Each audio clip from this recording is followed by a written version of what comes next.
Welcome everyone. Happy Friday. Welcome to our webinar on Proof Positive, how to measure and communicate ROI of marketing content. My name is Hannah Hedrick. I'm a customer success manager here at Litho, and I will be your host for today.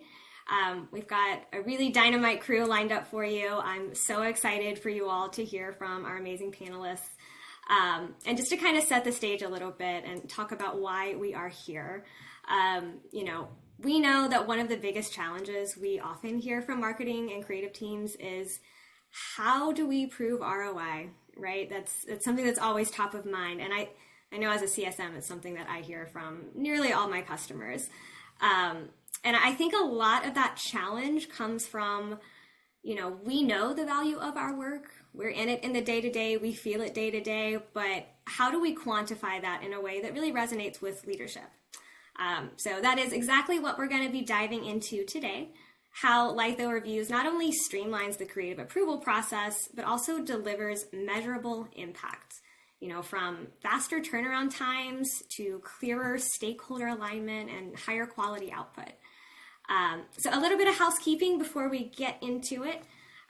This is being recorded, so if you do have to jump for any reason or as you hear something and you're like, oh my gosh, I have got to share this with somebody else on my team, don't worry, we've got you covered. You'll be able to find the recording on our website, on the Litho website in the events section. This is a panel style format. So what that means is while we do have some pre-planned questions just to get the ball rolling and staying on track, we do want to hear from you all. So as you have questions, if you have insights that you want to share, feel free to go ahead and pop those into the chat throughout the session today. We'll do our best to incorporate those into the conversation. We are not going to have a dedicated Q&A at the end or anything like that. We really just want to keep the entire hour open. So feel free to go ahead and start using that chat as you have questions and thoughts that you want to share too. All right, so without further ado, let's introduce the crew. Again, we've got a dynamite lineup for you all to hear from today. These are 3 Litho customers that have firsthand experience on using Litho Reviews to drive efficiency and demonstrate ROI. Today, we've got Howard Schwartz, Assistant VP and Creative Services Manager at WSFS Bank, Melissa Bowers, Creative Project Manager at Georgia Power, and Lindsay Gerard, Educational Technology Content Manager at South Dakota State University Extension. And I will let you all introduce yourselves in just a moment, but just kind of wanted to take a second here and say, I'm really excited for you all to hear from them because they each bring a really unique perspective, a unique approach to their creative approval process. They know how to use creative reviews that impacts efficiency, collaboration, business outcomes. And so because they all come from different industries with different challenges, different workflows, you all are going to walk away with some really great takeaways today, no matter what your team looks like. So I'm going to stop sharing now. And to kick things off, why don't we get to know our panelists a little bit? And Howard, we'll start with you. If you can share a little bit about your role at WSFS Bank, what your team is responsible for, and a little summary of what your current review process looks like. Sure. Thank you, Hannah. First of all, thank you for having me today. And it's a little weird seeing myself on the screen because I attend these sessions, which are awesome. So thanks for having me. Thanks for hearing more about how WSFS Bank uses the Litho environment and especially the review proof process. So as Hannah mentioned, my name is Howard Schwartz. I'm the Creative Services Manager at WSFS Bank. WSFS Bank is a little bit more than just a bank. We also have Bryn Mawr Trust, which is our wealth division, and some New Lane Finance and Cash Connect. So we handle multi-divisions within our financial network. My role there as the Creative Services Manager and the Project Manager is all the work flows in through me. And I manage a team of designers, videographers, animators, marketing associates that manage the digital platforms. We're kind of a one-stop shop. About the only thing we don't have is an in-house print shop. We've been using Litho for about 3 years, and it is drastically improved for the better our whole process. and excited to share how we use that review process because I think we're a little bit different than the other panelists, but I'm sure there's other people out there that would use it in the same way. Awesome. Thank you. Melissa? Hey everybody, happy to be here today. So I am the creative project manager, or one of our creative project managers at Georgia Power, which is a utility company that covers the state of Georgia. And so we have an in-house agency, or we function kind of like an in-house agency amongst our creative teams. We have a digital team, a print shop, a graphic design team, and a photo video team. So I, in my role, support the larger brand campaigns as well as predominantly work with the photo video team. But as you can imagine, most of our work kind of is integrated and covers a little bit of everything. So we are pretty collaborative on our end. And the way that we have our review process set up is we've started using Litho we're almost at our 5-year mark. And so it has been a great tool that has really improved a lot of processes for us and has really streamlined the way that we look at reviews and the way that we filter them to our business partners. Most of our business partners are our internal business partners, not really external clients. Of course, most of our work is externally focused to our customers. So we have it set up so where it really does kind of go through our internal brand creative team, and then it goes to our business partners in other departments of the company. And then once that's done, then it goes out into the world or to the rest of the company as a final asset. Thank you. And Lindsay? Good morning, everyone. My name is Lindsay Gerard, and I am SDSU Extension's Educational Technology Content Manager at South Dakota State University. As we are the state's land-grant university, our extension team is the official outreach arm of the university, so we serve every county in the state of South Dakota. We do, of course, a ton of public outreach, communication, and educational programs for everyone in South Dakota, as well as we have really strong regional and national partnerships with other land-grant universities. Our work is a little bit unique in that our staff are required to spend a portion of their appointment creating digital content so that we have those resources openly available for everyone to consume. So our primary role in that process, when it comes to us, it's been academically reviewed. It meets all of the metrics they want to meet in terms of their disciplinary standards. We incorporate the branding, we meet the accessibility, all of those pieces, put the content into a format on a platform that will perform well for them, that everyone can openly access. And that's where the review piece really comes in key for us, is making sure that we're not wasting any time and everybody has a clear picture of what that's going to look like and how it's going to perform when it goes out to the public. And I think something else that would be helpful to touch on, just so everyone has an understanding of where you came from and kind of how we got to here. What were you doing to manage reviews before Litho? And we can go in reverse order, so we'll start with Lindsay this time. We had a home, we'll call it home-baked request system where people could tell us what they wanted, but there wasn't any interactivity. It was basically just like a Dropbox kind of thing. So then all of our collaboration and proofing had to happen in email, which then leads to that, fun land that we all have lived in at some point or another, where, who has it, who's approved it, who didn't get it, was the email address right or wrong? Do we have any idea if they've even looked at it? So we had things that would get stuck for months. As those email conversations just kind of took on a life of their own. It was super painful. Melissa, what about you? So a little similar to Lindsay, we did use a project management tool, a different project management tool. However, the review setup and process in that tool was not very intuitive, and it was not as detailed as what we have with Litho. So it was a mix of going through that tool, but then also email.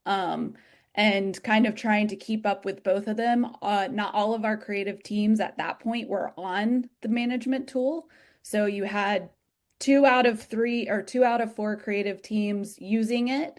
But then other teams just using email, and then also kind of going back and forth between the two. So it was a little scattered, and as you can imagine, a lot of things got lost in the mix. So this is much better. We have much better process now. And Howard? Yeah, for us, very similar to the previous answers. The majority of it was done through email. We have a secondary review piece with the bank. We have bank compliance with bank compliance, fair lending, and legal. And I'm sure they have some, Lindsay and Melissa have some similarities there. And for that piece of the puzzle, we used a different product, but it was so simple. It was more just kind of like a list it, and then compliance would go out and review it. There was no auditing. There was no accountability. But compared to the other two ladies who spoke before me, it was all done through email. And I don't know about everybody on the call or other panelists. I mean, I could get like 500 emails a day. So, things would just get lost in just the email abyss. So, the scheduling feature, I mean, if you pare it down to the whole Litho environment, it's a date system, right? It revolves around dates. So that key feature for us was key to keep everybody on track, like Lindsay and Melissa mentioned. Like people in the chat empathize, understanding the dark days of email abyss. I think that's something that definitely resonates with everyone. So it's validating to hear that we know where you're at now, and we're going to get into that in a second. But yeah, I think a lot of people can relate coming from email and understanding the many, many pain points and challenges that come with that, and why it is so critical to have a source of truth to manage all of that. Yeah. All right. So thank you all for those wonderful introductions. Again, I'm really excited because you do each have unique perspectives, unique approaches to all of your workflows and your creative approval process. So now that we have that foundation laid, let's talk about something that is always top of mind, ROI. I don't think it's any secret that measuring the impact of our work is not always straightforward, especially for marketing and creative content. But we know that proving value is key, right? And for maintaining and obtaining that leadership buy-in and making informed decisions throughout the life cycle. So let's dig into that a little bit, especially thinking about how ROI tends to be different across organizations, sometimes even across teams. So Melissa, can you share a little bit with us about how your organization defines ROI as it relates to reviews? Mm-hmm. So I think one of the greatest lessons we've learned and that we've really kind of caught onto is looking at the metrics from our review process. And by that, I mean, Litho is really great with being able to pull many different types of reports with many different numbers. So looking at the data has really helped us figure out why we like Litho so much and why this review process works for our teams and our company. Now that we've been using it for almost 5 years, I think that the majority of the company, and of course the people that we work with the most often, know the process. They know how to use Litho. They know when they get an email notification that there's something in there for them to look at. So it's helped us in kind of defining how we communicate and collaborate with one another when we're reviewing assets. And that's really valuable and something that we didn't really have before we were using the tool. Also, I think looking at those data points and pulling those reports really allows us to see where our hiccups might be, and then we can address them, and then that can become a smoother process. So it's a really good way for us to constantly be tweaking and reevaluating how we're working and how we're working with our business partners and even our own internal teams to improve process and improve our style of communication. And so that's really probably been the biggest in my point of view, ROI with using the review process because it's so streamlined and easy to use that it really has helped all of our communicators and all of our business partners, whether you're a creative mindset or a more data-driven mindset. It's really helpful for all of those types of thinkers.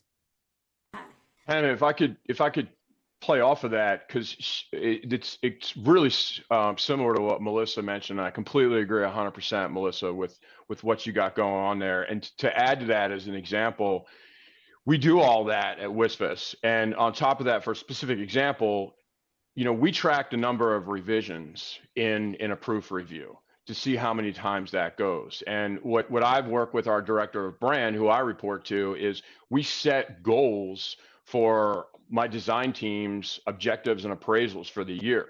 So for example, we try and set a goal around 2 to 3 revisions, right? And probably half the people out there are probably laughing 2 to 3, because in the creative world, that could probably be in the teens and the 20s, but we try and do that. If we don't hit that, then I do a deep dive on that to really analyze what happened. Was it scope creep?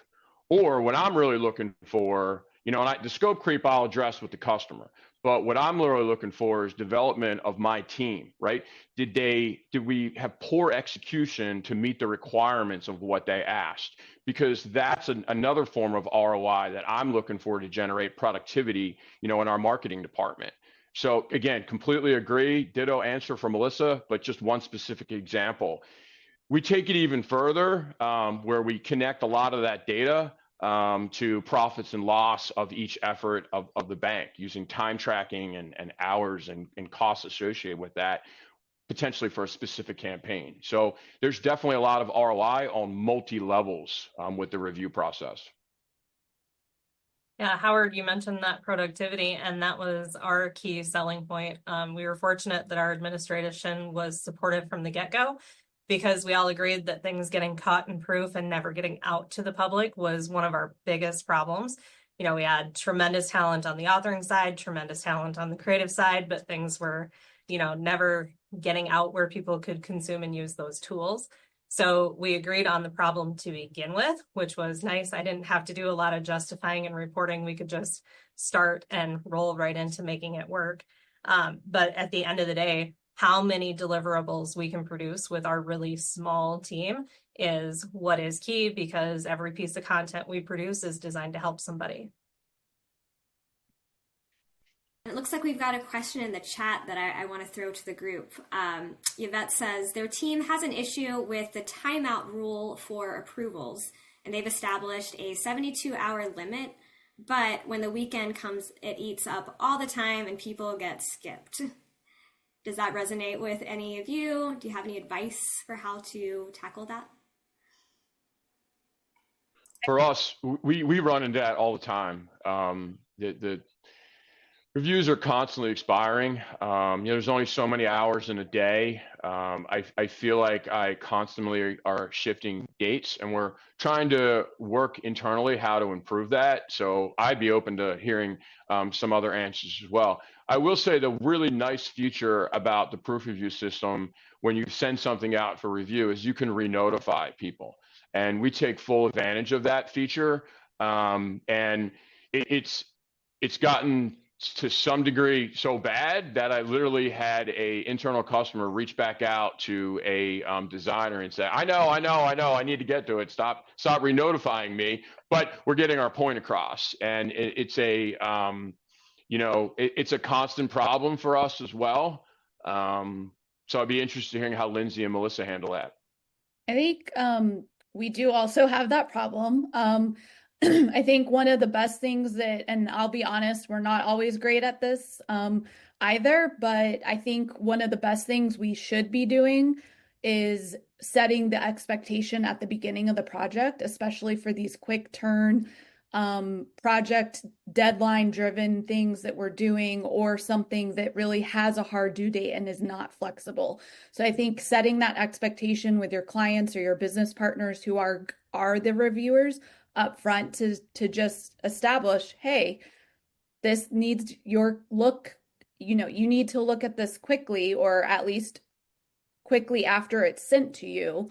We want them to spend the time looking at it thoroughly. We don't want them to rush through the review, but we want them to get to it quickly if it's something that is a quick turn project or has a hard, inflexible deadline. And setting those expectations up front might help, and communicating that up front, so that everybody might be on the same page about that. And then again, re-notifying them, setting the expiration. I think a lot of times I get emails back when the review has expired. That notification is sent to the business partner, and then they email me, forward me that, and they're like, hey, I didn't get to this before the expiration date. Can you reopen it again? And we'll do that, of course, but then it's like, okay, please take the time to look at it as soon as you have that time. So I think just expectation setting helps in those instances. That this question brings back some not so awesome memories, because within the first 6 months of launching Litho, because I had sold this as like the end all be all solution to all of our problems, and I was watching the numbers, especially on our time to proof and time to finish, and I was like, oh man, maybe it is us, maybe the problem is us. So I did a lot of workshopping and brainstorming, and one of the key things that came out of that was that we had too much baked into our review at the wrong point in the process. So there were some key pieces that we pulled out into an earlier point in our workflow, some of them even prior to submission. We were like, hey, we know this could take anywhere from 3 to 39 days. Do that before you submit, because it's flexible, it varies by department, things like that. So we identified those pieces that could come out that Litho couldn't help us fix because it's a people problem, not a technology problem. The other thing that we do with most of our creative pieces is that we don't use the deadline piece, because it never fails that the minute it expires on a weekend is when a faculty member came back to campus and finally had time to look at it and they can't access it. And that's super frustrating. So what we use instead on most of our work is the due date feature. So we get that notification that that proof is sitting overdue. So we have a trigger to remind us to take the next step rather than having to go search through all of our open work. But the proof is still open, so they can get in and access at any time. But we've got kind of a backup system to keep things moving on our end.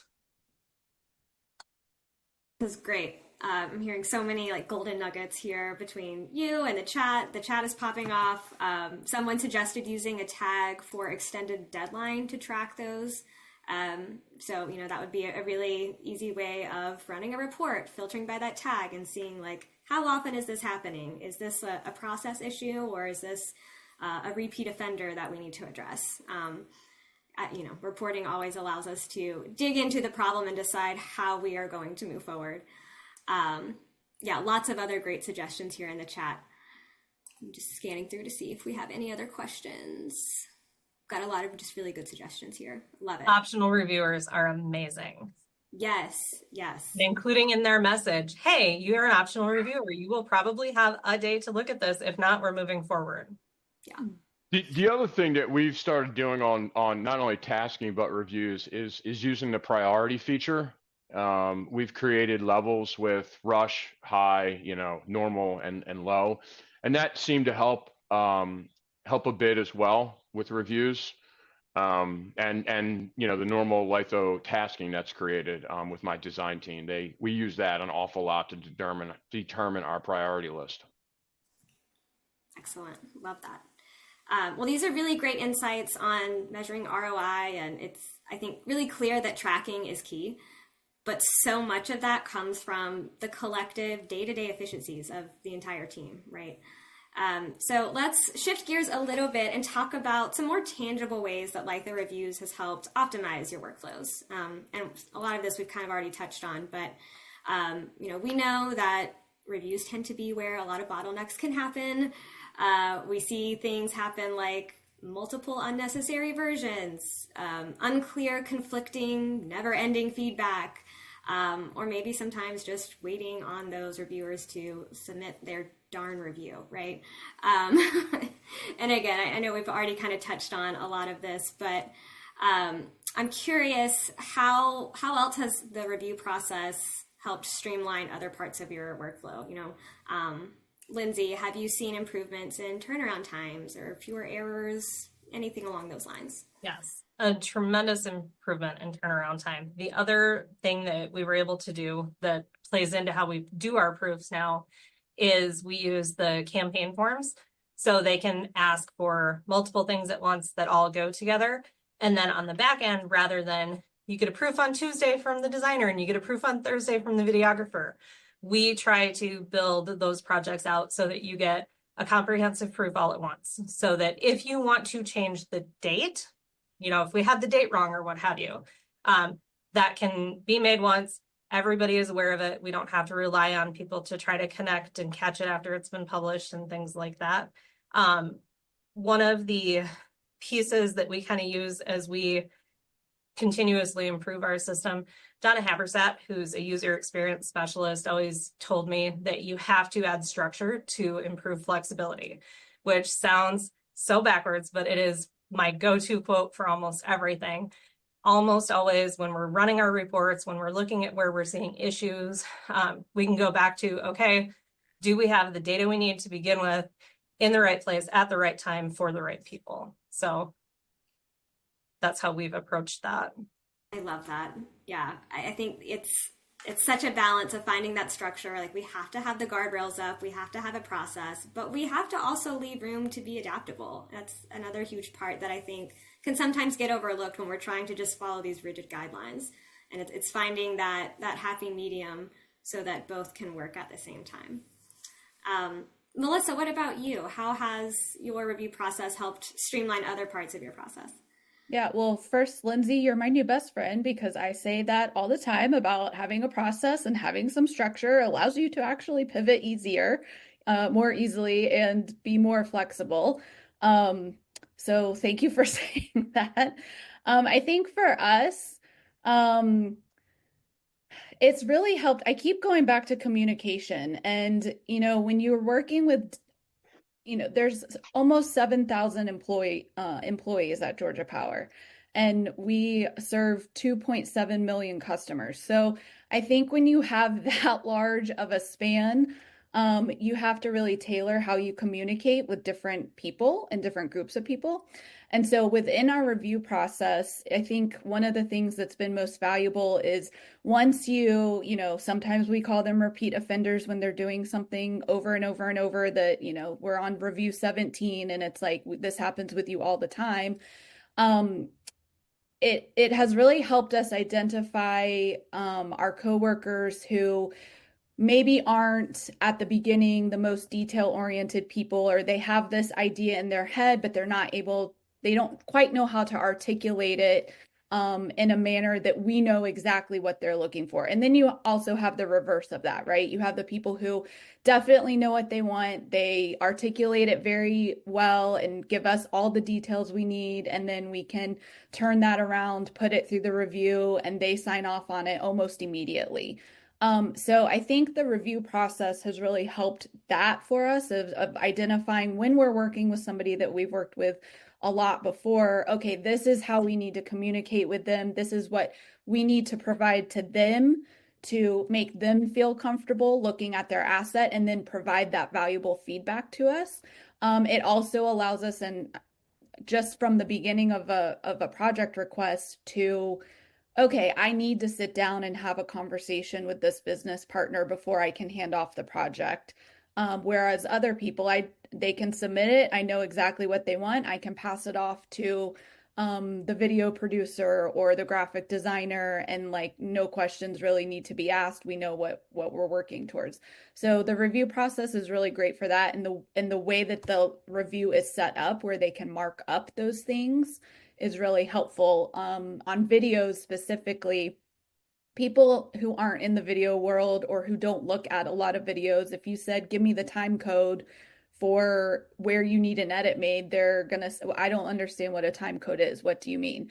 So it's easy to explain, but when it's in the litho review, they have a markup tool. They can use that and literally mark the exact moment or the exact edit that they need changed, whether that's on a web page, a video, or a one-page flyer, or a print ad, anything like that. So I think it's really helped kind of the communication aspect, and then, hopefully that cuts down on the review versions that we're doing, and promoting more thoughtful reviews throughout the process. So again, I mentioned this earlier, you're taking the time to look at the review instead of just powering through it, and then we turn it around for you to look at it again after we've made edits, and you're giving us all new edits that were there on the previous version as well. So I think it's improved our communication and turnaround time on that for sure. And there is a question in the chat about the amount of intake you receive in a year. So I guess it would be helpful if everyone would like to go around and just give us a ballpark of like, what does that volume look like for you, so we have that context. I'll say for us, we've consistently been doing over 3,000 projects a year across all of our teams. So of course that kind of varies by team. The print shop, for instance, does the most amount of work. I think hopefully that's obvious why that is. They're turning out all sorts of things to all of our customers on a very consistent basis. But yeah, we're upwards of 3,000 projects pretty consistently every single year. Wow. Lindsay?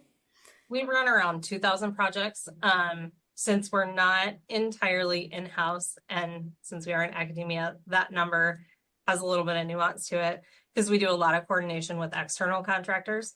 So a lot of times within that project, there might be multiple vendor relationships and things like that. So that's something that I have my eye on trying to improve this year, is really capturing, the broad scope of some of that work that doesn't go through the traditional process. Gotcha. And Howard?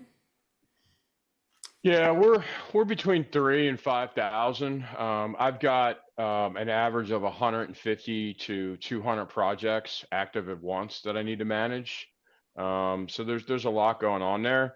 I did want to circle back on that last question, because we are different. The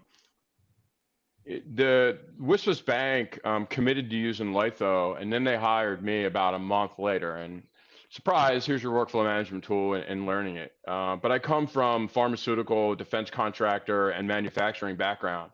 And in every in-house company that I've worked with, if you're in the creative world, you're constantly fighting this battle between what's a creative in-house and the way a typical ad agency works.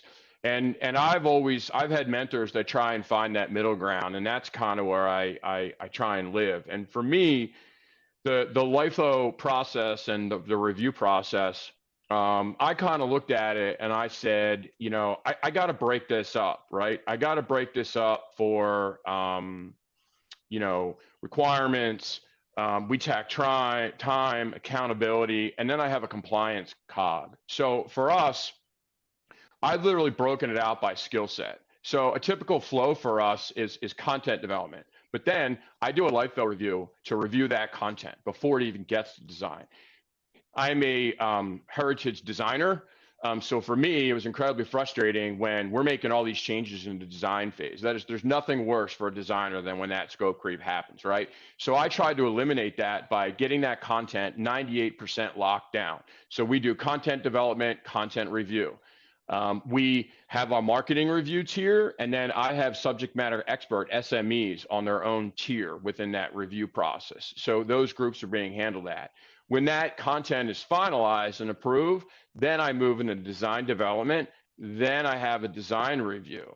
Again, it goes through the same people, the marketing department, and then it goes through the SMEs to get that sign off. Each one of those categories allows me to track time and all those things. Again, we talked about ROI and metrics, so then I can break those things down with custom tags.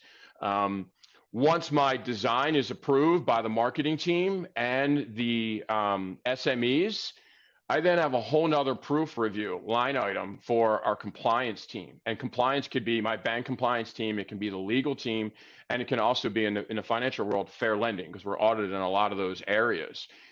By separating them out from all the marketing, they don't see all of our chatter, because this was already mentioned by Lindsay and Melissa. There's usually a lot of back and forth, and that's where it's really helped the bottleneck.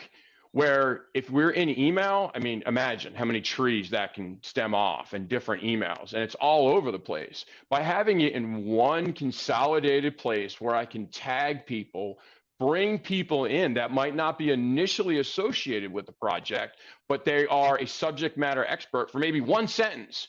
I can tag them, highlight them in there, as Lindsay mentioned, with all the tools, or Melissa mentioned, and then I can get that answer right there. It's tracked, it's audited, and I also can go back there. There's no more he said, she said. There's no more finding it in an email. It's all there. Everybody's on the same page. It also happens in my compliance review route, where those questions get answered. And the compliance departments, where normally that would go off into this crazy email, are all there in the system. And I'm just sitting there eating popcorn, watching them talk it all out, solving the problems. Because I don't know. I'm not a lawyer. I didn't go to school for that, nor did I want to, but it's all there. And it really helps me by separating them out, having it on there.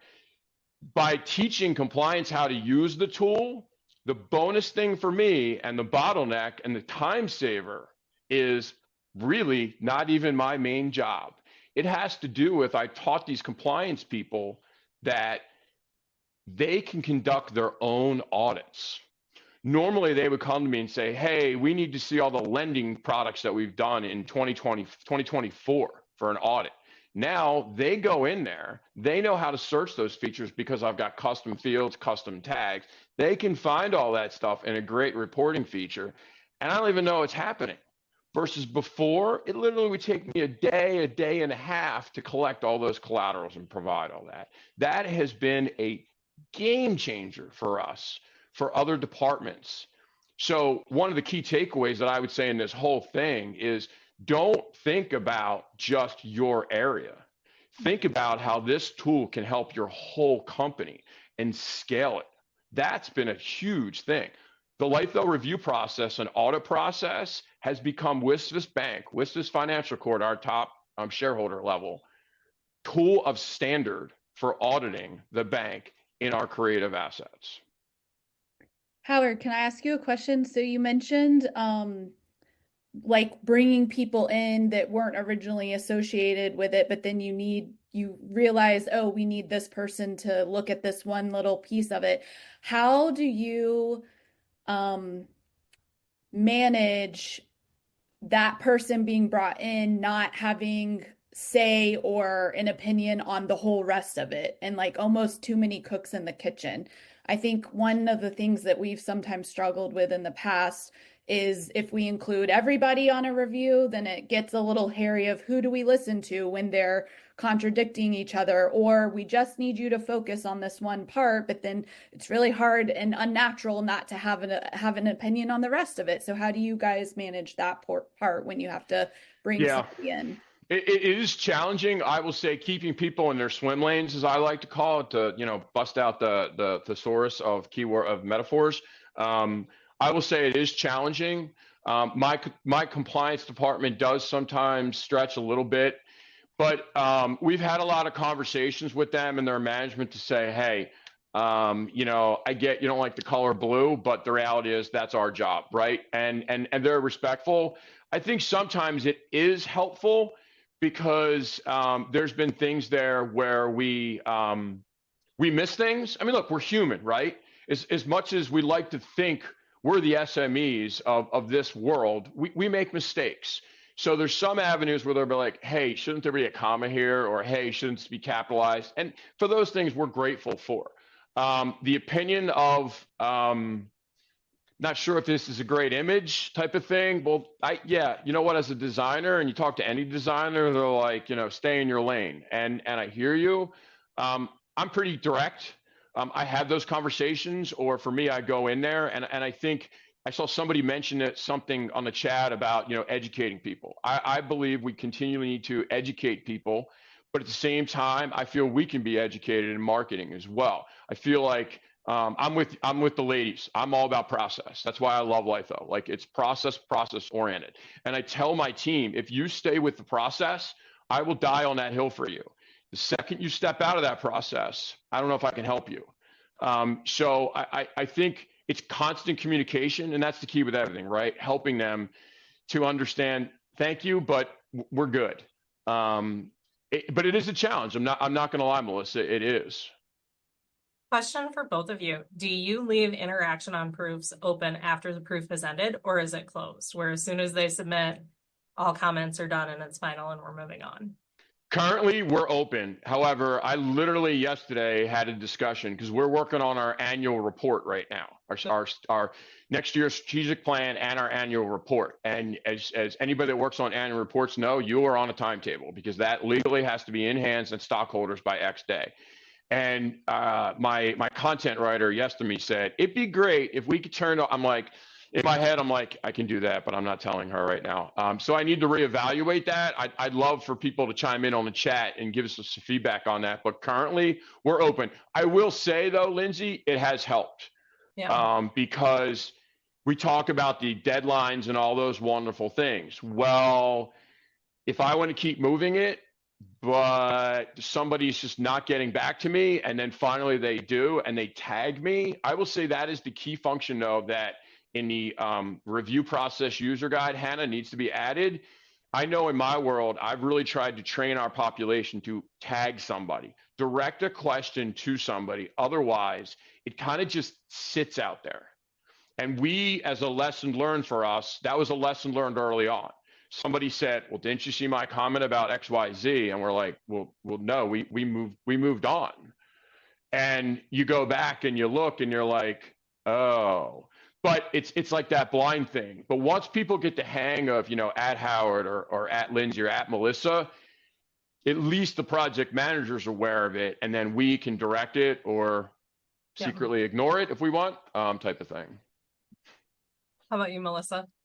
So ours is actually closed for the most part. However, I will say, I saw a person in the chat say, is anything ever truly final? And I hate that I have to chuckle at that, but we do sometimes run in, sometimes it is final and we're done and it's great and we know we can move on and it's going to be perfect. And then other times, 2 days later, oh, hey, but I was thinking about this more and I want to change one other thing. So at that point, when that happens, they're IMing us, they're emailing us, and then it kind of gets out of the normal process. So at that point, the project managers really have to make a decision. Okay, do we open this back up? And is this something that we do need to reevaluate and address? Or is it I understand your concern, but at this point, we have to move on and we have a final asset that has to go live. So it's a balance and weighing kind of the priority of the project, what the project is. I think it's hard because there's not a really clear answer every single time. There's a couple questions in the chat I want to circle back to. Howard, one was in reference to how you have your tasks and proofs structured. Someone asked the question, oh, I just lost it. If you have separate tasks and proofs, how do you report on the number of versions? If you have separate proofs, rather. So it's actually very easy, right? Because I have to break it out, it allows me to pull reviews on content reviews and design reviews and compliance reviews. I also use a lot of tags, and I tag them that way. Literally, content review, design review, compliance review. And by my account rep Nick, he's all due respect, Hannah, he's the best. He's awesome, and he and I really worked that out. Anybody who uses the Litho project, I highly encourage you to have conversations with your account rep. They are incredibly knowledgeable and have helped tremendously. And Nick is a rock star. He really is, and he's really helped me kind of think these things out. I try and be 5 steps ahead, and Nick and I work together, and we've identified all those tasks. So from a reporting structure, it allows me to pull a report based on those tags. And that's the simplest way, really, to do it. Yeah, can confirm Nick is amazing. And there's another question here. If you have all these projects and they're coming in and out, how do your designers manage their tasks and getting the edits back on time? They are struggling when multiple reviews come back and they all have their work. It starts to pile up. Designers only see the overall due date of the project ending, not when they need to get a proof back out. Well, for me, I'm a big fan of custom views. I think custom views, that feature alone, again, game changer. Because what I have is I have custom reviews built up for my whole team. And, you know, once you really understand the layers of LIFO from campaign, you know, from work makes projects, project make campaigns, right? So I've almost trained my designers to ignore campaigns, ignore projects, and focus on work. I, as the project manager, I'm sure Lindsay and Melissa are very similar, look at projects and campaigns. And I have a morning stand-up every morning for 20 minutes that I kind of make sure my designer's view is set right. Again, I use the priority feature. I think that's huge. You know, so they kind of know what they need to do for the day. Listen, I told you I manage about 150 to 200 projects. I have 2 in-house designers. I have 1 in-house writer. I have 2 contract designers, and my in-house designers are also my video recorders, my video videographers, and my animators. I have 1 HTML designer. So when it comes to making the best use out of a staff, trust me, I'm there. If I could hire 3 times that right now, budget wise, I would. So I get it. You know, there was a comment, another questionnaire about, you know, not tagging the designers. I get it. We've educated our population. They tag me, and I'm the quarterback. My designers, if they get tagged in something for some reason and I'm not aware about, they immediately tag me. They don't answer it. So, you know, I think it takes a real strong project manager to ensure those daily things. And being a designer and also being a creative project manager, I know the best of both worlds. So for me, I've tried to take the things off of the designer's plates that I know is going to bog them down. That was a lesson I learned 15 years ago at a previous company because they wanted designers to do everything. And most designers, not me, most designers are introverts. It doesn't work. It's just literally a red flag for failures. I get sometimes that's the way it is, and you got to do the best. Yeah, we're really similar with the custom views. We've trained all of our creative teammates to set up a custom view on their LIFO account and use that. And I think the other thing that our teams are really good about is if they get in a bind and they get overwhelmed or they don't know what is the priority, they're all really good about coming to the project managers and saying like, I'm stuck, I don't know, you know, I'm being pulled in all these different directions. What should I be focusing on?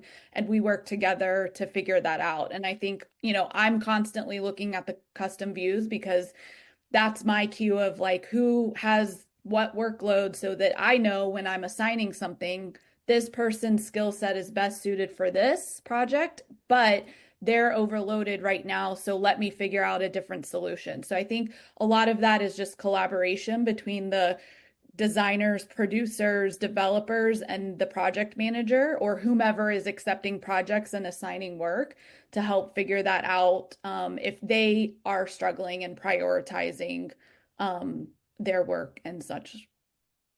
I am envious of the organization that the designers on my team have. They're amazing people to work with. They are going to be the first people that are championing that project right when it's submitted and saying, hey, this date is that date is that. If you want this, I have to have it by this date. Otherwise, we can't do it. Or so being really clear about that communication up front. A non-LIFO tool that we rely on super heavily is time blocking. Because sometimes we have to do large format, like 60 chapter books are our favorite. And those are, of course, they take a ton of time. So we try to block those out and schedule them ahead of time. So making sure that we have that availability in LIFO, that due dates are getting set on things so that all of those views and calendars can help us rather than them just having to sit and kind of spin in that overwhelm for a while. The last thing I want to add is, and I saw this in the chat, and I do the same thing, is my designers and content writers send the proofs out, but I'm also assigned as a team member on that. So when they come out, when they come back in, I get that status update, and that also helps me stay organized and potentially remind that person, hey, that one came back, that's a high priority. I know these other came back, and again, as a project manager, that's our role to assign that priority. But being on those reviews is incredibly helpful to help manage the time blocking.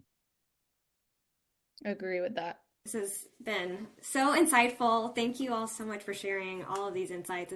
There's so many things my brain is spinning with, and I'm sure our audience feels the same.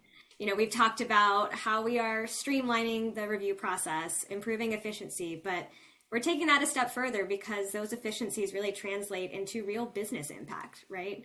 At the end of the day, creative teams are not just producing assets. They should be driving strategic outcomes for the business. Whether it is getting campaigns out the door faster, reducing costs, improving collaboration across teams, that review process really does play a critical role in hitting the bigger business goals. So as we are starting to wrap up here, I would love to kind of shift into some advice for our audience. We've already been sharing lots of amazing tips and tricks, but thinking about how ROI is not just about tracking the right metrics. That's obviously a huge part, but none of that's any good if we are not communicating the value effectively to leadership, right? So thinking about do we need to justify the cost for investing in a new tool? Do we need to drive adoption across teams? Or maybe we just need to make a case for process improvements. However you showcase that value really does matter. So Lindsay, I'm curious to hear from you. When others are looking to measure and prove the value of reviews, what advice would you give to others who are looking to get that off the ground? I think the biggest lesson learned in this area, especially as I've grown our team and grown in my role, is that that once a month report, that quarterly admin meeting, those things are absolutely super important. But so much more importantly than that, it is demonstrating that value day in, day out. Making sure that you're aware of and addressing. So you have the client complaint and you have the creative team complaint. And it used to feel a little bit like mediation, and now we have data to just deal with reality and solve the problems. But making sure that you're addressing, if people are saying, hey, I feel like it's a black hole. Okay, how do we remediate that? Can we put data behind that? Can we show our progress in real time and deal with it today, not next month when we have to run our report about it? I would say that's the biggest advice I can give that hasn't already been covered by this amazing panel. Love that. Melissa, any advice that you would leave with our crew? Yeah, I 100% agree with Lindsay, and using that data to show leadership. You need leadership buy-in, and the way to get leadership buy-in is to show them the data. And so that has really helped us. And, we pull reports like Lindsay does for our leadership, regularly, but in our department meetings, we also bring up hey, this is how many projects we've been, accepting this year, and this is where we are, and just having the project managers give those updates throughout the year to the whole team has really, I think, been eye-opening for a lot of people and created the buy-in of oh, I can help them by working with our business partners and kind of really being choosy on, is this a strategic move? So, we want to try to stay away from those kind of one-off projects that are low stakes, right? So that we have more time to do the higher stake projects that have the biggest reach and that really do touch on our company values and our focus areas. And so I think using the data to prove that and to communicate, you're going to communicate to your leadership a little differently than you're going to communicate to your clients or your business partners. And using that data can help you do that. And then that gets their buy-in on why this is such a great tool. And then they can then also be an example to help you out. It starts with leadership and it starts from the top. So if your leadership isn't setting that example and supporting that, then your creative teammates aren't going to support it. Your business partners aren't going to support it. And it's just going to be an uphill climb for those of us who do support it and really want, everybody to get on board. So I think really just talking and being open with your leadership about it, but coming with some data, even if it's before you're using the Litho tool, what data is working against you, to kind of show them we need this or we need something similar to this. So true. Yeah. And data is just such a good, clear, objective way to look at that, right? Howard, what about you? So we keep saying data, and what I would say that is collect it all. I mean, the data is going to tell the story. So when you set project management workflow tools up, like go over and above what you think you actually need collecting data. I collect so much. The thing about my situation is I'm from the creative side, but one thing that we didn't really touch on here is I also have a communications team, and I also have an analytics team, product development team. They all use Litho, and they're not creative. It is not strictly a creative. I mean, I'm creative, but I'm only one piece of the puzzle. But that really helps the story. We're on the beta version right now of Insights, and if you haven't really used that tool, it's going to blow your mind the data you can do versus we were taking it out through Power BI and doing some stuff. But that data is really going to help you create those business cases that everybody's talking about. Staffing needs, or hey, look, man, there's the unfortunate RIF that in your career, hopefully you never experience it. RIF, reduction in force, like that data is there. It just tells you everything. You can collect it all and trim it down. That's okay. But if it's not there, you have no data. And I would say that's the key. And the other advice I could say is everything evolves. If you commit to a workflow tool like Litho and you're like, oh, I got this all figured out, my rep said this and this and that, it's going to evolve. It's going to change, and it's going to continue to change. But what I can tell you is, if you hate change, this is a good change. Every time you change things in the tool, it is actually for the better. And that has been really a plus for us, because it's one of those things where people think, oh, that's your process, Howard, and you don't want to change it. And the people that know me and work with me know that's not the case, because I realize there might be another way. As much as I try and think about looking at it from different angles, I'm going to miss one. So collect all the data and be open to it be evolving. How you work that process would be my two keys of advice. Amazing. Well, this has been such a fantastic conversation. I feel like we could keep doing this for hours. I kind of hate that we have to wrap up now. But Howard, Melissa, Lindsay, thank you so much for sharing your insights, your experiences, your lessons learned. It's truly been incredible to see how you each approach measuring ROI with reviews. And I know our attendees have taken away some really valuable strategies that they can now start to apply in their own organizations. Thank you to everyone who joined us as well. We sincerely appreciate your time and engagement. I hope this discussion has given you new ideas and inspiration for your own review processes. If you do have any follow-up questions or want to continue the conversation, please feel free to reach out. You can reach out to your CSM, success@litho.com, or, when in doubt, you can always reach out to support@litho.com and they can point you in the right direction. We'd love to keep the dialogue going. Thank you again for our wonderful panelists. With that, we'll go ahead and wrap up. Thank you again, and we hope to see you all at another Litho event soon, and have a great weekend. Thank you. Thank you, Hannah. Thanks, everyone. Take care.